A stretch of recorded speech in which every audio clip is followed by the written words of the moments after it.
بسم اللہ الرحمن الرحیم۔ کتاب الایمان، باب نمبر 30، حدیث نمبر 40۔ الصلاۃ من الایمان، نماز ایمان کا جزو ہے۔ اللہ تعالیٰ نے فرمایا کہ اللہ تمہارے ایمان کو ضائع کرنے والا نہیں، یعنی تمہاری وہ نمازیں جو تم نے بیت المقدس کی طرف منہ کر کے پڑھی ہیں قبول ہیں۔ حضرت برا بن عازب رضی اللہ عنہ سے روایت ہے کہ نبی کریم صلی اللہ علیہ وآلہ وسلم جب ہجرت کر کے مدینہ تشریف لائے تو پہلے اپنے ددیال یا ننہال جو انصار سے تھے کہ ہاں اترے اور مدینے میں 16 یا 17 مہینے بیت المقدس کی طرف منہ کر کے نماز پڑھتے رہے۔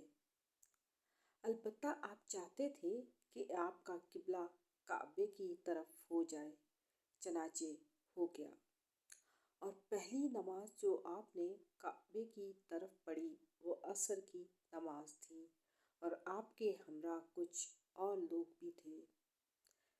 پھر ان میں سے ایک شخص نکلا اور کسی مسجد والوں کے پاس سے اس کا گزر ہوا۔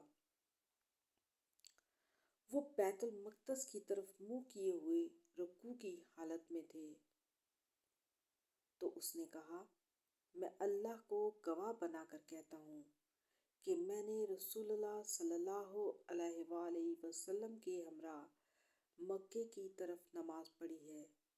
یہ سنتے ہی وہ لوگ جس حالت میں تھے اسی حالت میں بیت اللہ کی طرف پھر گئے، اور جب آپ بیت المقدس کی طرف منہ کر کے نماز پڑھتے تھے تو یہودی اور دوسرے اہل کتاب یعنی نصارہ بہت خوش ہوتے تھے، لیکن جب آپ نے اپنا منہ بیت اللہ کی طرف پھیر لیا تو یہ انہیں بہت ناگوار گزرا۔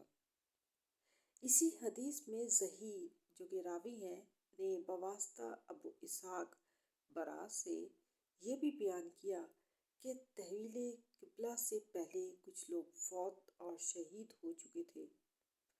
ان کے متعلق ہمیں معلوم نہ تھا کہ انہیں نمازوں کا ثواب ملے گا یا نہیں، تو اللہ تعالیٰ نے یہ آیت اتاری، ایسا نہیں ہے کہ اللہ تعالیٰ تمہارا ایمان یعنی نمازیں ضائع کر دے۔ صحیح البخاری۔